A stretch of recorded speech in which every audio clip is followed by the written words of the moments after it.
बच्चों, आज हमारा टॉपिक है एक्टिविटी सीरीज, जिसको हम इलेक्ट्रोकेमिकल सीरीज भी कहते हैं। इस पर हम डिस्कशन करेंगे और साथ में करेंगे इसकी एप्लीकेशंस। तो ये देखते हैं एक्टिविटी सीरीज क्या होती है।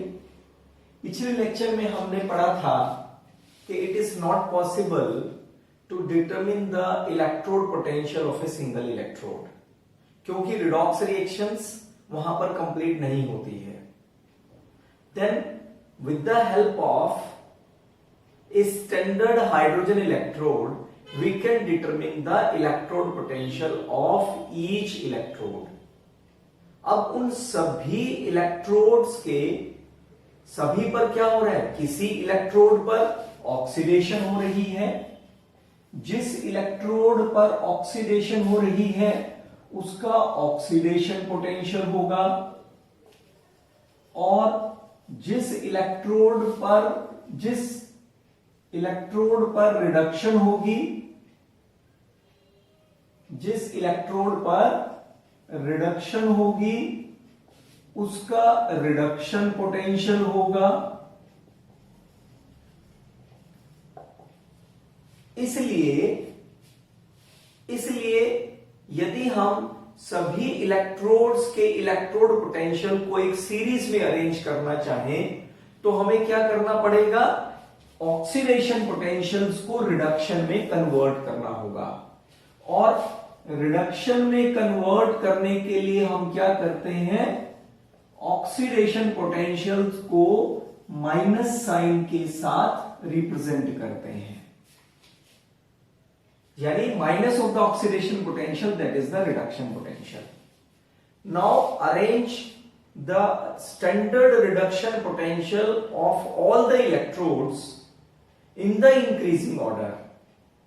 ये जो इंक्रीजिंग ऑर्डर होगा स्टैंडर्ड रिडक्शन पोटेंशियल्स का सभी इलेक्ट्रोड्स के, that is called as a activity series.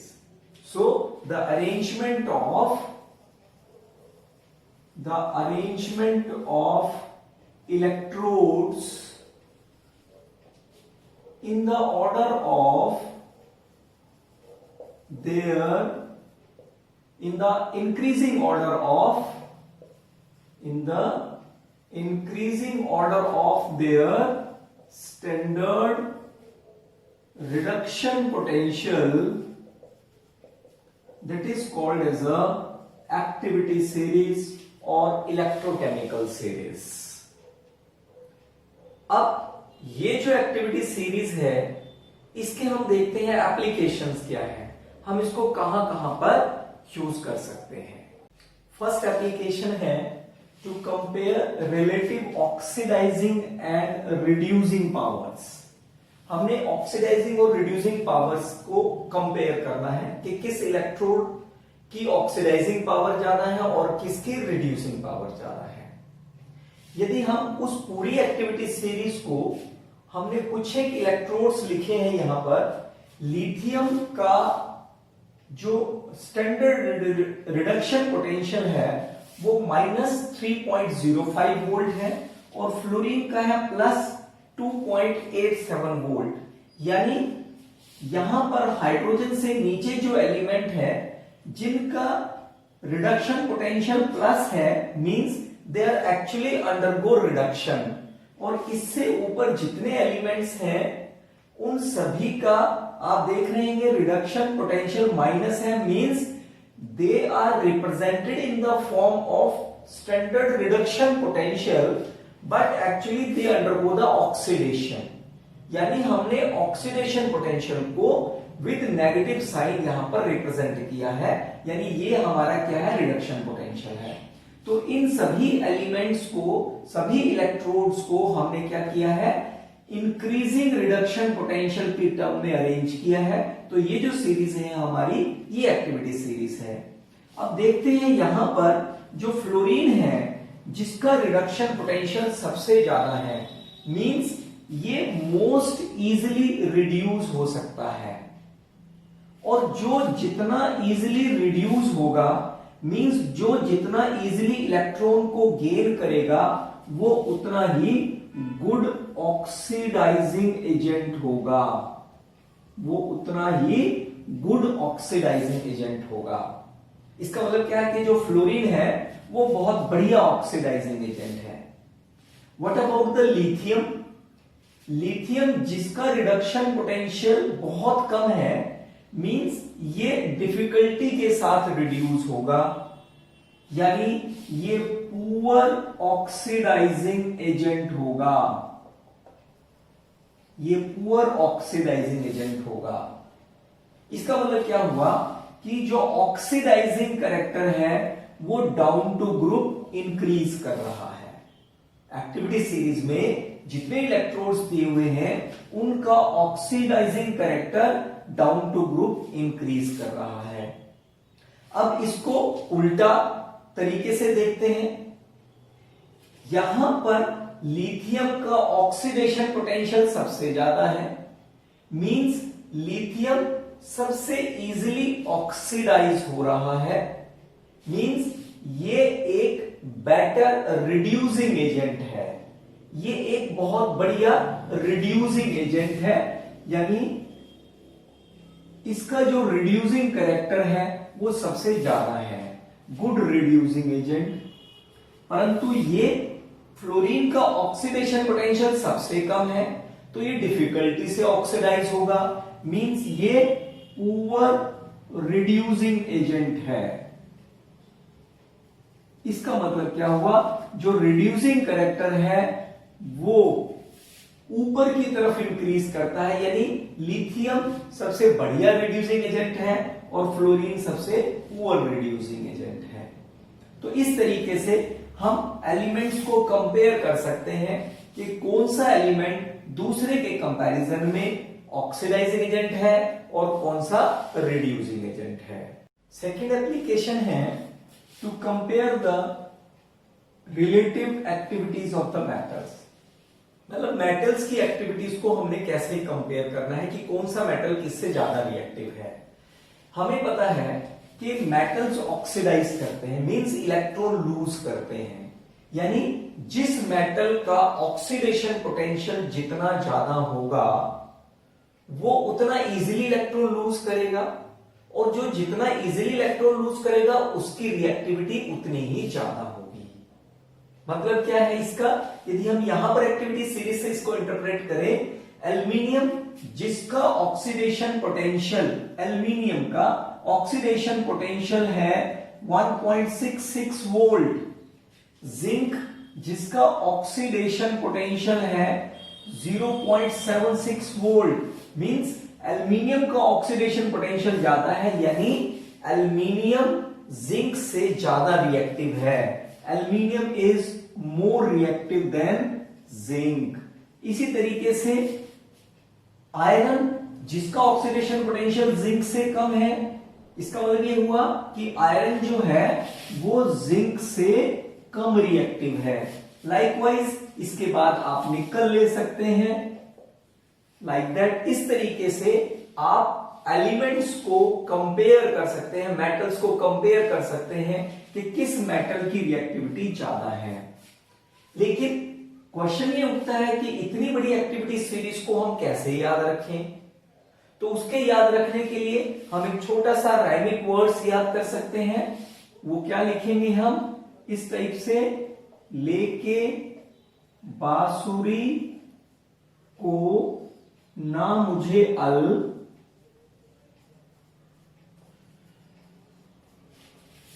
Miyan ji क्रोफे CD को नहीं सुना,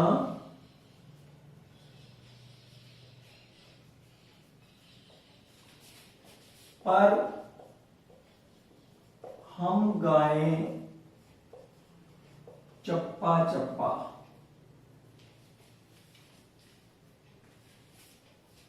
अभी देखिए क्या है elements, lithium, potassium, barium, strontium, calcium, sodium, magnesium, aluminium, manganese, zinc, chromium, iron, cadmium, cobalt, nickel, tin, lead, hydrogen, copper, mercury, silver and gold.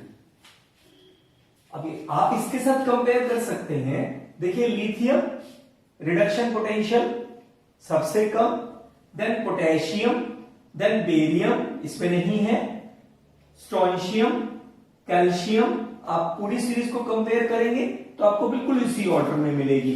उसके बाद यहां पर हाइड्रोजन जिसका इलेक्ट्रोड पोटेंशियल 0 होता है। उसके बाद फिर copper, mercury, gold, mercury, silver and then gold.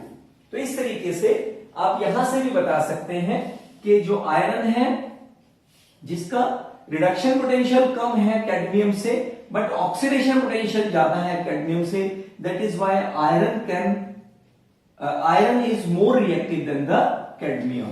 तो इस तरीके से हम यहां से ये सीरीज, इस सीरीज की हेल्प से याद रख सकते हैं कि कौन सा मेटल ज्यादा रिएक्टिव है दूसरे मेटल से। इसी तरीके से जो इसकी थर्ड एप्लीकेशन है वो है to calculate the EMF of the cell. Third application की हम बात करेंगे, to calculate the EMF of the cell, to calculate the standard EMF of the cell या cell potential of the cell. हमें पता है कि जब हम एक गैल्वेनिक सेल की बात करते हैं तो 2 हाफ सेल्स होते हैं हमारे पास। इस तरीके से एक इलेक्ट्रोड यहां पर, एक इलेक्ट्रोड यहां पर। इसको हमने वोल्टमीटर या एमीटर की हेल्प से जोड़ा है और इंटरनली उसको सॉल्ट ब्रिज से जोड़ा है। ये ऑक्सीडेशन हाफ सेल है, ये रिडक्शन हाफ सेल होता है। करंट इधर फ्लो करता है, ये हमारी एनोड है और ये electrode act as an cathode. तो जो ईएमएफ होता है, this is the sum of electrode potentials of the 2 electrode, means the oxidation potential of oxidation half cell plus reduction potential of reduction half cell। लेकिन आपको पता है कि by convention हमें ऑक्सीडेशन पोटेंशियल तो यूज नहीं करना है, हमें क्या करना है, रिडक्शन पोटेंशियल यूज। तो ऑक्सीडेशन को रिडक्शन की टर्म में कैसे लिखें, this should be written as reduction potential of oxidation half cell plus reduction potential of reduction half cell. Reduction half cell कौन सा है हमारा, राइट हाफ सेल है, तो इसको ऐसे भी लिख सकते हैं, standard electrode potential of the oxidation half cell कौन सा है, anode, plus standard reduction potential of, ये कहां पर हो रही है, कैथोड पर। तो इसीलिए जो standard EMF of the cell है वो आ जाएगी हमारी standard electrode potentials of the right half cell minus standard reduction potential of the left half cell. चाहे तो आप इसको ऐसे लर्न रख सकते हैं या आप चाहें तो इसको सिंपली, कैथोड मींस जो राइट हाफ सेल में हो रहा है, तो इसको आप R stand for right minus L stand for left. इस तरीके से हम किसी एक सेल की ईएमएफ, स्टैंडर्ड ईएमएफ कैलकुलेट कर सकते हैं। फोर्थ एप्लीकेशन है to predict whether a metal reacts with acid to give hydrogen gas. छोटी क्लासेस में हमने ये एक कंसेप्ट पढ़ा है कि जब मेटल्स एसिड्स के साथ रिएक्ट करते हैं तो हाइड्रोजन गैस देते हैं। क्यों ऐसा होता है, यहां पर देखते हैं कि मेटल जब एसिड्स के साथ रिएक्ट करते हैं, यदि ये रिएक्ट करेंगे तो they will produce the metal ion with the evolution of hydrogen gas. इसको यदि हम बैलेंस करें तो ये 2 हो जाएगा, और यदि ये 2 हो गया तो यहां पर 2 हो जाएगा और ये 2 हो जाएगा। यानी इस रिएक्शन को, this is an overall reaction, कि यदि मेटल एसिड्स के साथ रिएक्ट करते हैं तो वो इस टाइप से हाइड्रोजन गैस लिबरेट करेंगे। इस रिएक्शन को हम 2 हाफ रिएक्शंस में लिख लेते हैं। Metal oxidised into metal ion and H ion reduced into the hydrogen gas, यानी ये ऑक्सीडेशन हो रही है और इसमें रिडक्शन हो रही है। अब यहां से ये बात क्लियर है कि हाइड्रोजन गैस तभी लिबरेट करेगी जब हाइड्रोजन आयन रिड्यूस होंगे। रिडक्शन के लिए हाइड्रोजन को इलेक्ट्रॉन चाहिए। वो इलेक्ट्रॉन कहां से मिलने वाले हैं? मेटल के ऑक्सीडेशन से। इसका मतलब ये हुआ कि यदि जो भी मेटल ऑक्सीडाइज करेंगे वो एसिड्स के साथ रिएक्ट कर हाइड्रोजन गैस प्रोड्यूस करेंगे। यानी जिन मेटल्स का अपना ऑक्सीडेशन पोटेंशियल होता है, यानी the metal which undergo oxidation, they definitely react with the acid to produce the hydrogen gas. हाँ, वो बात अलग है कि जिस मेटल का जितना ज्यादा ऑक्सीडेशन पोटेंशियल होगा वो उतना इजीली एसिड्स के साथ रिएक्ट कर हाइड्रोजन गैस लिबरेट करेगा। अब ये देख लेते हैं हम। सपोज जिंक है हमारे पास, जिंक है। क्या जिंक सल्फ्यूरिक एसिड के साथ रिएक्ट कर हाइड्रोजन गैस लिबरेट करेगा? क्या सिल्वर मेटल सल्फ्यूरिक एसिड के साथ रिएक्ट कर हाइड्रोजन गैस लिबरेट करेगा? ये चेक कर लेते हैं। हमें पता है कि जिंक का जो इलेक्ट्रोड पोटेंशियल है, standard electrode potential, this is -0.76 volt. This is the standard reduction potential. और सिल्वर का जो स्टैंडर्ड रिडक्शन पोटेंशियल होता है, this value gives out, this value is 0.80 volt. अब पहले इसको ले लेते हैं। यदि जिंक सल्फ्यूरिक एसिड के साथ रिएक्ट कर रहा है तो आयनिक इक्वेशन क्या हो गई? Zinc ion, it gives and hydrogen gas. यदि हम सेल लिखें तो क्या होगा? Zinc changes into zinc ion, salt bridge and hydrogen ion converted into the hydrogen gas. अब ईएमएफ ऑफ द सेल हम कैसे निकालेंगे? Standard electrode potential of the right half cell minus standard electrode potential of the left half cell. अब right half cell क्या है हमारा? Right half cell कौन सा है? हाइड्रोजन वाला। स्टैंडर्ड रिडक्शन पोटेंशियल हाइड्रोजन का 0 होता है। लेफ्ट हाफ सेल का कितना दिया हुआ है? -0.76 वोल्ट। मींस ये वैल्यू आपकी आ गई पॉजिटिव। ये हम अभी आपको नेक्स्ट एप्लीकेशन में बताएंगे कि यदि EMF of the cell positive होता है तब रिएक्शन फिजिबल होती है। यदि EMF of the cell positive होता है तो रिएक्शन फिजिबल होती है। मींस जिंक सल्फ्यूरिक एसिड के साथ रिएक्ट कर हाइड्रोजन गैस लिबरेट करेगा। यदि हम इसके केस में देखें तो यहां पर रिएक्शन हो जाएगी silver plus H ion, that gives silver ion plus hydrogen gas. इसको यदि हम बैलेंस करें तो ऐसे हो जाएगा और यहां पर सेल हो जाएगा इस तरीके से। तो standard EMF of the cell कितना आ जाएगा? राइट हाफ सेल कौन सा है? हाइड्रोजन, तो इसका कितना होता है? 0 होता है। माइनस लेफ्ट हाफ सेल क्या है? सिल्वर। सिल्वर का हमें दिया हुआ है, ये आ गई वैल्यू -0.80 वोल्ट। और यदि EMF of the cell negative होता है तो रिएक्शन फिजिबल नहीं होती है। मींस सिल्वर सल्फ्यूरिक एसिड के साथ रिएक्ट कर हाइड्रोजन गैस लिबरेट नहीं करेगा। एक एप्लीकेशन इसके साथ ही हम लोग और देख लेते हैं। टू प्रिडिक्ट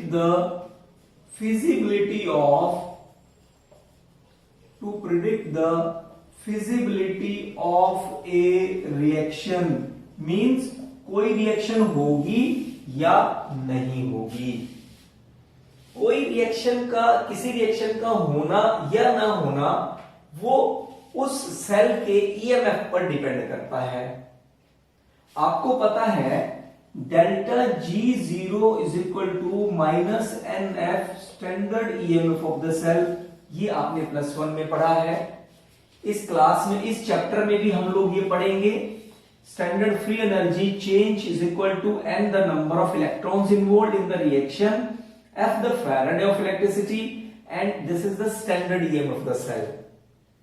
हमें पता है कि यदि कोई भी रिएक्शन जो होती है वो with the decrease in free energy proceed करती है। इसका मतलब क्या हुआ, ऐसी रिएक्शन जिनके लिए डेल्टा जी की वैल्यू नेगेटिव आएगी वो रिएक्शन फिजिबल होगी, वो रिएक्शन पॉसिबल होगी। ये माइनस कब आएगी, जब standard EMF of the cell positive होगा। इसका मतलब ये हुआ कि the reactions for which standard EMF of the cell is positive, the reaction is feasible, वो रिएक्शन क्या होंगी, फिजिबल होंगी। And if standard EMF of the cell is negative, the reaction is not feasible, वो reaction feasible नहीं होगी। ये थी activity series, जिसको इलेक्ट्रोकेमिकल सीरीज भी कहते हैं, उसकी एप्लीकेशंस। अब इन्हीं एप्लीकेशंस पर बेस्ड हम कुछ न्यूमेरिकल्स करेंगे। आइए देखते हैं एक्टिविटी सीरीज पे न्यूमेरिकल्स। फर्स्ट न्यूमेरिकल है, can we store copper sulphate in zinc vessel, यानी यदि हमारे पास कॉपर सल्फेट है क्या उसको हम जिंक वेसल में स्टोर कर सकते हैं। यदि ये वेसल है जिंक का तो इसका मतलब मेटल गेट्स ऑक्सीडाइज्ड, यानी सेल हमारा क्या होगा, zinc changes into zinc ion, means oxidation हो रही है। और कॉपर सल्फेट में होते हैं कॉपर आयन, तो कॉपर आयन की रिडक्शन होगी, यानी यदि इनमें रिएक्शन होती है तो सेल बनेगा ये। अब देखते हैं कि जिंक का हमें क्या दिया हुआ है, जिंक आयन टू जिंक, ये हमें रिडक्शन पोटेंशियल दिया हुआ है। कॉपर आयन टू कॉपर, ये भी हमें स्टैंडर्ड रिडक्शन पोटेंशियल दिया हुआ है। तो हम क्या करते हैं, standard EMF of the cell निकाल लेते हैं, जिसका ये फॉर्मूला होता है। राइट हाफ सेल कौन सा है यहां पर, कॉपर, कॉपर का रिडक्शन पोटेंशियल कितना है 0.34, minus left half cell zinc जिसका रिडक्शन पोटेंशियल है -0.76 वोल्ट, तो ये वैल्यू हो गई प्लस 0.76 मींस 1.10 वोल्ट, ये प्लस में आ गई। और हमने पढ़ा था अभी पीछे कि जब standard EMF of the cell हमारी वैल्यू ये पॉजिटिव होती है तो रिएक्शन इज फीजिबल, यानी रिएक्शन पॉसिबल है। किसमें रिएक्शन पॉसिबल होगी, जिंक वेसल और कॉपर सल्फेट में। So we cannot store copper sulphate into zinc vessel. इस तरीके से हम इसको पूरा आंसर लिखेंगे। दूसरा न्यूमेरिकल देखते हैं, can a nickel spoon be used to stir a solution of silver nitrate. सीधी सी बात है कि यदि निकल का स्पून सिल्वर नाइट्रेट के साथ रिएक्ट नहीं करता है तो हम उसको यूज कर सकते हैं, और यदि ये रिएक्ट कर जाएगा तो हम उसको यूज नहीं कर सकते हैं। उसके लिए हमें क्या करना होगा, स्टैंडर्ड ईएमएफ निकालनी होगी, और स्टैंडर्ड ईएमएफ के लिए हमें पहले सेल पता होना चाहिए। यदि निकल स्पून है तो इसका मतलब मेटल है, तो ये ऑक्सीडाइज करेगा इस टाइप से, और सिल्वर नाइट्रेट में सिल्वर आयन होते हैं, ये रिड्यूस करेंगे, यानी cell standard EMF of the cell कैसे निकलेगी, standard electrode potential of the right half minus standard electrode potential of the standard reduction potential of the left half cell. Right half cell silver का है, reduction potential plus 0.80 volt, reduction potential दे रखा है। Silver ion change into silver means ये electron gain करेगा तभी तो silver metal में कन्वर्ट होगा, मींस ये रिडक्शन पोटेंशियल दिया हुआ है। वैसे भी ये प्लस वैल्यू है, यहां से भी हमें क्लियर होता है कि सिल्वर अंडरगो द रिडक्शन। यदि ये जो राइट हाफ सेल है इसका रिडक्शन पोटेंशियल कितना हो गया, plus 0.80, minus left half cell है निकल का, निकल भी प्लस वैल्यू में दी हुई है, लेकिन यहां निकल क्या है, ऑक्सीडेशन की टर्म में दी हुई है, निकल गेट ऑक्सीडाइज, निकल चेंजेस इनटू निकल ion by losing electron, that is why this is the oxidation potential. तो हम क्या करेंगे, इसको रिडक्शन पोटेंशियल में कन्वर्ट कर लेते हैं, माइनस 0.25 वोल्ट कर दिया हमने, तो ये वैल्यू हो गई माइनस 0.25 और ये आ जाएगा 50.1, प्लस में आ गई वैल्यू। प्लस में आने का मतलब क्या है कि निकल and silver nitrate reacts together, so we cannot use nickel spoon to stir silver nitrate solution। इसको ऐसे भी हम चेक कर सकते हैं, निकल का ऑक्सीडेशन पोटेंशियल ज्यादा होता है, मींस निकल is more reactive than silver, that is why also it can react with the silver nitrate solution. आइए देखते हैं एक और numerical. The EMF of the following cell are, two cells दिए हुए हैं डिफरेंट, दोनों की हमें EMF दी हुई है और एक नया सेल दिया है, कहा गया है कि इनके बेस पर इस नए सेल की EMF कैलकुलेट कीजिए।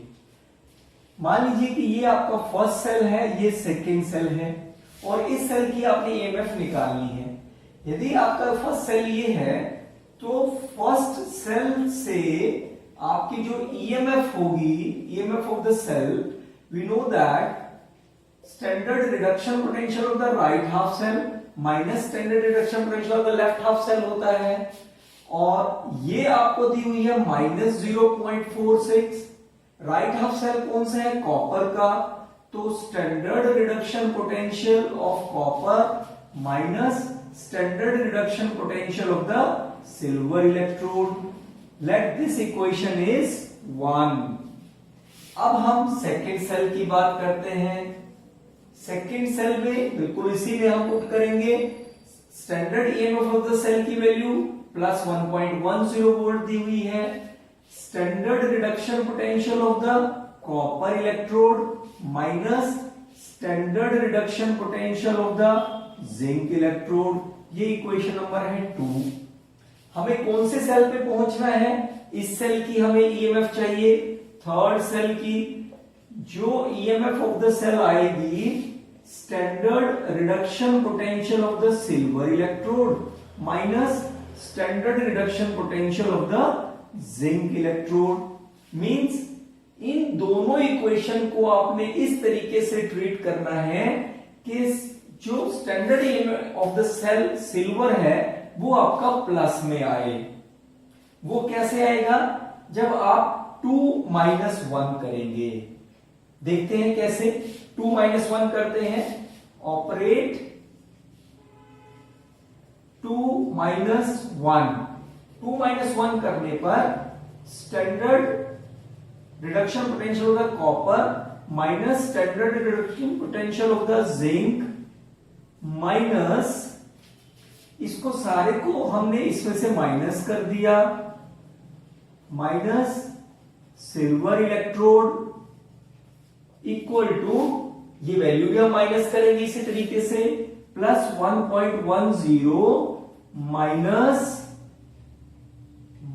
Minus 0.46 volt. इसको जब आप ओपन करेंगे तो ये कैंसिल आउट हो गया, माइनस माइनस प्लस हो गया, यानी standard EMF of the cell of silver electrode, standard electrode potential of the silver electrode minus standard electrode potential of the zinc electrode, this comes out to be plus 1.56 volt. और ये standard EMF, standard electrode potential of the silver minus standard electrode potential of the zinc, ये किसका है, हमारे third cell का, which is equal to the standard EMF of the cell. सो इस तरीके से ये जो गिवन सेल है इसकी EMF कितनी आ जाएगी, प्लस 1.56 वोल्ट। देखते हैं इसी टाइप का एक और न्यूमेरिकल।